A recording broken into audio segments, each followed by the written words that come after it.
Hello दोस्तों, welcome to Paisa Talkies, an initiative from paisabazaar.com to help make personal finance easier for you. अगर आप credit cards use करते हैं तो आपने अपने हर महीने के क्रेडिट कार्ड स्टेटमेंट में टोटल अमाउंट ड्यू के साथ मिनिमम अमाउंट ड्यू भी देखा होगा। तो क्या होता है ये मिनिमम अमाउंट ड्यू और क्या आपको टोटल अमाउंट की जगह ये मिनिमम अमाउंट ड्यू देना चाहिए? इसका सीधा जवाब है जी, बिल्कुल नहीं। हालांकि बैंक्स आपको ये ऑप्शन देते हैं, लेकिन ऐसा करने से आपको कई दिक्कतें आ सकती हैं। इसके बारे में डिटेल में जानने से पहले आइए बात करते हैं कि मिनिमम अमाउंट ड्यू क्या है।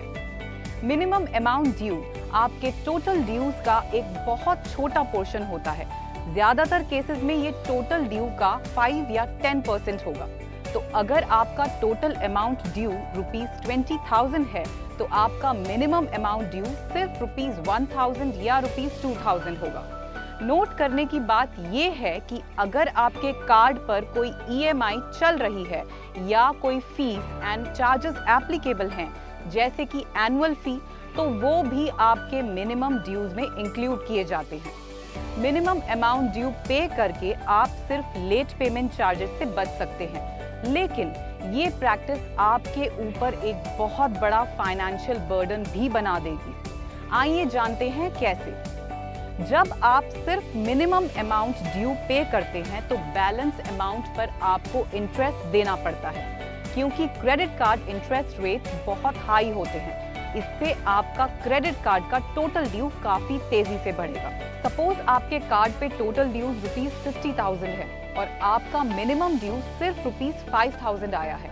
अगर आप सिर्फ ₹5,000 पे करते हैं तो इस केस में आपके अनपेड बैलेंस यानी कि ₹45,000 पे आपको इंटरेस्ट देना पड़ेगा। अगर आपका कार्ड 3.5% पर मंथली इंटरेस्ट चार्ज करता है तो इस सिचुएशन में आपका एक महीने का इंटरेस्ट लगभग ₹1,575 हो जाएगा। बहुत जरूरी है कि आप इस बात का ध्यान रखें कि अब अगर आप क्रेडिट कार्ड पर सिर्फ मिनिमम ड्यू पे करने के बाद उसी क्रेडिट से न्यू ट्रांजैक्शंस करते हैं तो उसी क्रेडिट कार्ड से किए गए न्यू परचेजेस से transactions will not be eligible for interest free period.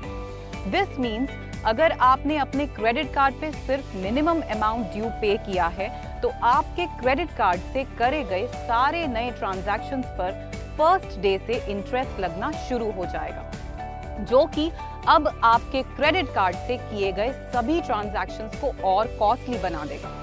इसलिए कोशिश कीजिए कि आप हमेशा अपने क्रेडिट कार्ड का पूरा बिल ड्यू डेट से पहले पे कर दें। अगर आप किसी रीजन से पूरा अमाउंट पे नहीं कर पा रहे तो हमारी एडवाइस ये है कि you should pay as much amount possible और बाकी के बैलेंस को EMI में कन्वर्ट करा लें। ऐसा करने से आप हाई इंटरेस्ट रेट से तो बचेंगे ही, उसके साथ साथ आपका एक बड़ा बिल छोटे छोटे इंस्टॉलमेंट्स में डिवाइड हो जाएगा, जो पे करना आसान होगा। अगर आपका क्रेडिट कार्ड का डेब्ट ज्यादा है तो आप उसे पे करने के लिए पर्सनल लोन की हेल्प भी ले सकते हैं, अगर आप एक कम इंटरेस्ट रेट के ऑफर के लिए एलिजिबल हो। वी होप ये वीडियो आपके लिए हेल्पफुल रहा। Stay tuned for more such videos और हमारे चैनल को सब्सक्राइब करना ना भूलें।